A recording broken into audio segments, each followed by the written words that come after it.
I've often been interested in the relationship of time to the imprint of the photograph. In many photographs, I throw things through the air and they're frozen by the electronic flash, or sometimes there's a difference between the exposure in the camera and the exposure of the flash, and a kind of ghosting. So I photographed dogs chasing my car in the desert. There's a lot of different kinds of photographs that are about intervals and motion. I kind of think of time as a verb, right? It's not a thing. It's describing the dynamic nature of the present, right? It's only ever been the present, only ever will be the present. As far as I could get, initially it was a group of photographs I photographed in black and white, 35 millimeter, of me running from the camera. This is in the mid-1990s. So I simply set the camera on a tripod, set the self-timer, which the default setting's 10 seconds on an analog camera, and saw how far I could get away from the camera.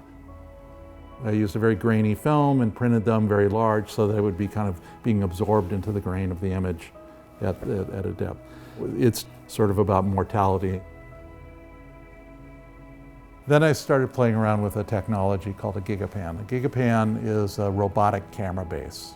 You program the gigapan device in such a way that it scans the scene over a period of time. So you say, well, that's the upper left-hand corner, that's the bottom right-hand corner, and the robotic camera just goes click, click, click, click, click.